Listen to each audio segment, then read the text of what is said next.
kita akan membuka dalam Yeremia pasal yang kelima, ayat yang ke-24. 1, 2. Mereka tidak berkata dalam hatinya, baiklah kita takut akan Tuhan Allah kita, yang memberi hujan pada waktunya, hujan pada awal musim, maupun hujan pada akhir musim. Dan yang menjamin bagi kita minggu-minggu yang tetap untuk kurang keras, untuk panen. Jadi di sini kita melihat perjanjian Allah bahwa harus panen setiap minggu. Saudara, jangan lupa saya kasih tahu ini perjanjian lama. Tapi kita hidup pada perjanjian baru. Tolong diulangi, perjanjian baru adalah perjanjian lama ditambah tunjangan-tunjangan ditambah bonus-bonus. Saudara, Yeremia 5:24 ini perjanjian lama. Saudara, dan kita akan mendapatkan minggu-minggu panen, ya, saudara, ya. Yang menjamin bagi kita, siapa yang menjamin? Tuhan. Hari ini dalam perjanjian baru di dalam nama Tuhan Yesus Kristus yang menjamin kita, saudara, yang menjamin saya, yang menjamin saudara bisa panen. Kayak apa? Kurang apa? Saudara, itu sebab Anda dan saya harus tahu bahwa yang menjamin ini dahsyat. Kalau yang menjamin dahsyat dan saya belum dapat, pasti ada kekeliruan pada saya. Tidak mungkin tidak, saudara. Itu sebab saya dan saudara harus mempelajarinya. Kita harus meneliti kehidupan kita supaya kita tidak sampai keliru dan kita boleh mendapat. Ingat, umur tidak panjang. Ya, umur tidak panjang. Itu sebab dalam tempo yang singkat yang kita masih diberi kesempatan oleh Tuhan, saudara, kita harus minta kepada Sang Penjamin. Siapa namanya? Tuhan Yesus Kristus. Minta pada Sang Penjamin bahwa kita akan terjamin setiap minggu panen. Itu sebab Anda dan saya harus tahu, ya saudara, perhatikan, baiklah mereka tidak berkata dalam hatinya. Jadi orang-orang ini tidak mengatakan hal ini. Hal apa? Baiklah kita takut akan Tuhan Allah kita. Mereka nggak mau bilang itu, saudara, ya. Yang memberi hujan pada waktunya, hujan pada awal musim maupun hujan pada akhir musim. Saya perlu menjelaskan sedikit. Kalimat ini yang memberi kepada kita hujan awal musim, katakan hujan awal musim dan hujan akhir musim. Saudara, ini adalah sangat spesifik. Ini sangat spesial, hanya khusus untuk Israel. Orang bangsa pilihan Allah. Saudara, pada bangsa-bangsa yang lain tidak pernah dituliskan demikian bahwa mereka hujan awal itu adalah di saat mereka tanam. Dan hujan akhir pada musim itu saat mereka harus panen. Tidak ada.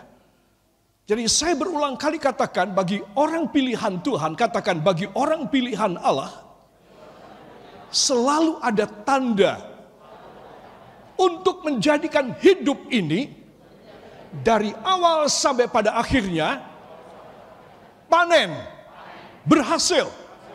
Amin. Jadi saudara mesti tahu, itu sebab pada bangsa ini Tuhan memberikan tanda. Ya, ada shower hujan sebentar, tidak lebat tapi cukup deras, dan itu tanda mereka bahwa mereka harus tandur, mereka harus nanam. Mereka akan bersuka cita. Mereka sudah menyiapkan benihnya, tapi mereka tidak akan berani menanam. Tidak akan ada tandur kalau tidak ada hujan lebih dahulu. Sudah. Nah, hujan awal pada musim turun dan mereka mulai tanam. Sudah. Dan Alkitab mengatakan mereka membiarkan saja. Saudara, tidak ada cultivation, tidak ada bagaimana dipupuklah ataupun diairilah. Mereka membiarkan karena Tuhan yang memelihara setiap benih yang mereka tanam akan diberkati dan berhasil 100 kali lipat. Ini ciri khas dari para petani Israel ini. Saudara, Dan mereka membiarkan. Kenapa mereka membiarkan saja dan Tuhan yang menolong mereka? Tidak ada hama, tidak ada masa kekeringan, saudara. Tetapi semuanya akan berjalan dengan baik, tumbuh dengan subur, saudara. Nah, sampai pada hujan yang terakhir, mereka melihat ya gandum, padi, tanaman semua sudah mulai menguning, sudah siap untuk dipanen. Mereka belum berani panen. Mereka selalu melihat ke atas. Kapan Tuhan menurunkan hujan akhir? Kalau ada hujan akhir, shower lagi. Wah, mereka ganti pakai baju yang bagus, baju pesta, saudara. Dan mereka pergi keluar, mereka bersuka cita memuji Tuhan. Karena mereka mendapat tanda hujan akhir. Bahwa mereka akan panen. Dan panennya pasti 100 kali lipat. Coba. Tetapi mereka ini tidak mau mengatakan baiklah kita takut akan Allah. Karena Dia yang memberikan hujan awal dan Dia memberikan hujan akhir kepada kita. Saudara, apa artinya? Yeremia berkata pada siapa? Kepada orang pilihan Allah yang sudah meninggalkan tradisi ilahi, yang sudah meninggalkan tanda-tanda Allah. Saudara, itu sebab sebenarnya kalau mereka taat kepada Tuhan dan mereka mau takut, baiklah kita takut akan Tuhan Allah kita. Kalau mereka mau melakukan demikian, saya katakan tadi, tidak ada hama sama sekali. Tidak ada yang merongrong mereka. Orang-orang nomaden yang berada di sekitar mereka tidak akan berani mencuri. Tidak akan berani merampok hasil daripada tanaman mereka. Tidak ada yang berani. Saudara, itu sebab ketika mereka jauh dan undur dari Tuhan, Tuhan berkata kepada mereka, aku akan mengirim bala tentaraku yang dahsyat. Apakah itu? Pasukan tentara yang bersenjata lengkap yang dikirim oleh Tuhan? Tidak. Tuhan mengirim belalang. Katakan, belalang kupu-kupu. Enggak ya. Supaya saudara tahu bahwa belalang ini yang dinyanyikan itu loh. Ya. Nah, Tuhan mengirim belalang. Belalang pindahan, belalang pengerip, belalang yang menjadi bala tentaraku yang dahsyat, kata Tuhan. Karena mereka tidak mau takut kepada Tuhan. Saudara, belum pernah terjadi hama merusak tanaman mereka, tidak. Saya katakan tadi, Tuhan bilang, kamu menabur, tinggal aja. Kamu bersuka cita dalam rumahku, kamu berbakti kepadaku dari rumah masing-masing. Dan aku akan menumbuhkan kepada kamu. Bila kamu takut kepadaku. Katakan, bila saya takut kepada Tuhan. Saya sebenarnya tidak usah bekerja keras. Apa yang saya tabur akan diberkati oleh Tuhan. Sehingga saya bisa panen 100 kali lipat. Saudara, tidak ada hambatan apapun. Selama mereka takut akan Tuhan. Dan mereka tahu Tuhan yang memberikan hujan awal. Di mana aku boleh menanam sekarang. Dan hujan akhir di mana aku boleh panen sekarang. Saudara, tapi sayang. Mereka tidak pernah takut lagi kepada Tuhan. Kenapa? Karena mereka sudah mengalami setiap tahun mereka 100 kali lipat. Kayak apa kayanya? Sugihnya kayak apa? Berkelimpahannya semacam apa? Saudara, sekali lagi saya bilang, hati-hati. Kekayaan bisa membuat Anda dan saya tidak takut lagi kepada Tuhan. Saudara. Dan inilah sifat manusia. Di mana manusia ditempeli setan. Di telinganya, di matanya. Setan selalu mengarahkan. Supaya anak-anak Tuhan yang berhasil dan diberkati. Sebagai keturunan Abraham. Harus jatuh. Harus bangkrut. Harus berantakan. Saudara mesti tahu. Ini taktik daripada iblis. Nah, benar terjadi. Israel ketipu. Israel kena jebakan iblis. Dan mereka tidak takut lagi kepada Tuhan. Mereka tidak mengharapkan ada hujan awal, ada hujan akhir. Gak peduli semuanya, kita sudah cukup. Kita sudah hebat. Para kekasih, inilah yang membuat Tuhan menjadi murka. Tuhan menjadi marah. Juga pada zaman sekarang. Itu sebab kita harus berhati-hati. Itu sebab kalau saya dan saudara mengerti akan rahasia kegagalan, saya bicara tentang rahasia keberhasilan. Tetapi ini ada rahasia yang tersembunyi dalam hati dan benak pikiran kita orang. Yaitu bagaimana kita dulu takut sama Tuhan ketika miskin, tidak bisa makan, tidak bisa bayar kontrak, tidak bisa menyekolahkan anak, tidak bisa beli gas, tidak bisa memenuhi kebutuhannya. Wah, takut sama Tuhan. Setia, rajin banget. Sampai Tuhan kasih, dikasih mobil lah, dikasih rumah lah. Hai, saya mau tanya, apakah engkau masih tetap takut kepada Tuhan apa tidak? Kalau tidak, dicabut loh semuanya, saya kasih tahu, cabut. Saudara. Karena ini adalah satu kejengkelan Tuhan. Aku yang memberi kepada kalian, kalian tuh tidak usah mikir, pokoknya kalian ada hujan awal, tanam, tinggal, tidak ada belalang yang akan merongrong kalian. Aku kirim hujan akhir, panen. Selesai. Panenmu 100 kali lipat. Kau masih kurang aja. Saudara, itu sebab kita harus perhatikan baik-baik saudara. Ya, berkat ini bukan tanpa syarat dan ketentuan. Berkat dari Tuhan dengan S dan K. Apa S-nya? Syarat. K, ketentuan. Saudara. Itu sebab semua manusia, semua company, semua perusahaan, semua komoditas, semua manajemen meniru ini. Harus ada syarat, harus ada ketentuan. Enggak seenaknya. Saudara. Itu sebab kita harus mengetahui kalau kita tidak memeriksa dan koreksi dan bertobat, maka apa yang kita terima dari firman Tuhan setiap Rabu dan setiap Minggu dalam serial ini akan mubazir, tidak menghasilkan para kekasih. Dan saya tidak mau hal itu terjadi. Ya, saudara, ini hal penting sekali. Para kekasih, kenapa orang tidak takut kepada Tuhan? Karena orang kurang bersyukur. Orang yang bersyukur selalu takut sama Tuhan. Ya apa tidak? Ya. Kalau saya kurang bersyukur, satu saat saya berani sama Tuhan. Betul. Tetapi kalau saya bersyukur, selalu merembes air mata dari pelupuk mata saya karena ucapan syukur kepadanya. Oh, saya akan takut sekali sama Tuhan. Saya akan sangat menjaga. Karena saya takut kepada Tuhan. Karena saya tahu semuanya bukan dari saya. Semuanya dari Tuhan. Tanda-tanda selalu diberikan, yaitu Roh Kudus pada saya. Hujan awal dan hujan akhir. Saudara. Itu sebab saya tuliskan di sini, kurang bersyukur. Israel pada momentum ini dikatakan oleh Yeremia adalah orang yang kurang bersyukur. Saudara.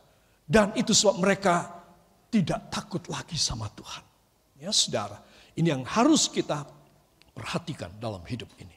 Saudara yang kekasih, ayat yang tadi kita baca, kita akan baca satu kali lagi ya, supaya saudara betul-betul meresapkan perjanjian dan S dan K Allah ini. 1, 2. Mereka tidak berkata dalam hatinya, baiklah kita takut akan Tuhan Allah kita, yang memberi hujan pada waktunya, hujan pada awal musim, maupun hujan pada akhir musim. Dan yang menjamin bagi kita minggu-minggu yang tetap untuk panen. Beri kemuliaan yang baik bagi Dia. Supaya kita semua sadar, ya Tuhan, saingan hamba banyak sekali. Keadaan akibat pandemi ini luar biasa. Orang cari uang susah, kejahatan di mana-mana, berani mati orang. Hanya untuk mencuri sesuatu yang harganya beberapa ribu atau beberapa ratus ribu. Tidak sampai jutaan. Orang berani mati. Orang perlu membunuh orang lain. Supaya mereka punya uang untuk makan. Saudara. Ini akibat daripada pandemi ini. Saudara. Semua orang kelabakan. Saya kasih tahu. Sudah begitu saudara mau usaha, ada saingan-saingan. Jangan bilang tidak. Saudara. Pemerintah kita sangat menggalakkan UKM. usaha kecil dan mikro dari masyarakat, dari bangsa kita. Semakin banyak, sekarang sudah hampir 50 juta UKM di seluruh Indonesia digalakkan. Tapi tahukah saudara, semakin banyak saingan. Semakin banyak saingan. Maksud pemerintah baik untuk supaya membuat masyarakat kita bisa bangun kembali ekonominya dan mereka bisa mendapat keuntungan dari usaha mereka walau kecil-kecilan, mikro sekalipun, mereka bisa dapat untung. Tapi saingannya banyak. Saudara, mungkin ini yang tidak dipikirkan. Semakin banyak orang usaha, semakin banyak saingan. Tetapi umat pilihan Tuhan, katakan, tetapi umat pilihan Tuhan dipagari, tangan saudara, dipagari dengan hujan awal dan hujan akhir, yaitu urapan Roh Kudus di dalam kehidupan saya. Saya akan berkemenangan, saya diberkati, dan saya akan berjaya dalam nama Yesus. Amin. Haleluya. Itu sebab firman yang saya sampaikan ini harus boleh menjadi satu introspeksi mawas diri. Tuhan, terima kasih. Hamba akan selalu menyelidik hati, selalu menimbang perasaan hamba. Apakah hamba masih tetap takut kepadamu? Tetap bersyukur dan makin bersyukur atau tidak? Karena ketika hamba tidak bersyukur, hamba pasti gagal, hamba pasti rugi. Yang percaya katakan amin. Itu sebab para kekasih, di sini saya tuliskan, pilih minggu-minggu yang tetap untuk panen. Katakan minggu-minggu yang tetap dalam hidup saya, agar saya bisa panen. Saudara, jadi kita kalau pilih takut sama Tuhan, kalau kita pilih kita bersyukur kepadanya, kalau kita pilih kita dipagari oleh hujan awal dan hujan akhir. Apakah itu? Urapan Roh Kudus. Katakan urapan Roh Kudus. Maka hidup saya, Tuhan yang menjamin. Minggu-minggu saya penuh dengan panen. Dalam nama Yesus. Amin. Haleluya. Para kekasih, kita masuk pada poin yang kedua. Yang pertama adalah bila rohanimu, bila keadaan rohanimu baik, maka jasmanimu baik. Ya, maka all thingsmu prosper. Rohanimu prosper, all thingsmu prosper. Katakan, bila rohani saya prosper, yaitu sukses dan berkelimpahan, maka segala perkara saya akan prosper, sukses dan berkelimpahan. Amin. Nah, ini nomor satu. Sekarang nomor dua adalah sabat. Katakan sabat. Pebisnis dan karyawan akan berhasil bila ia melakukan bersabat. Ya. Nah, Yesaya pasal yang ke-58 ayat 13 dan 14 mohon dibaca. Silakan dibuka. Yesaya pasal yang ke-58 ayat yang ke-13 dan ayat yang ke-14. Saya undang kita bangkit berdiri sejenak juga di rumah saudara. 1, 2. Menghormati hari Sabat. Apabila engkau tidak menginjak-injak hukum Sabat dan tidak melakukan urusanmu pada hari kudusku, apabila engkau menyebutkan hari Sabat, hari kenikmatan, dan hari kudus Tuhan, hari yang mulia, apabila engkau menghormatinya dengan tidak menjalankan segala acaramu dan dengan tidak mengurus urusanmu, atau berkata omong kosong, maka engkau, ulangi, maka engkau akan bersenang-senang karena Tuhan, dan aku akan membuat engkau melintasi puncak-puncak bukit-bukit di bumi dengan kendaraan kemenangan. Aku akan memberi makan engkau dari milik pusaka Yakub, bapa leluhurmu, sebab mulut Tuhanlah yang mengatakannya. Amin. Katakan luar biasa. Tengok pada samping kanan dan kiri, katakan, bila Anda percaya Anda dapat. Terus pada sisi yang lainnya, bila Anda melakukan Anda hebat. Yaitu kita harus bersabat. Yaitu kita harus bersabat di hadapan Tuhan. Amin. Beri tepuk tangan bagi dia. Haleluya. Silakan duduk kembali para kekasih. Saudara, ini perjanjian yang besar ya. Saya tuliskan sabat artinya plongkan hati. Katakan sabat adalah saya harus memplongkan hati saya di hadirat Tuhan dan manusia.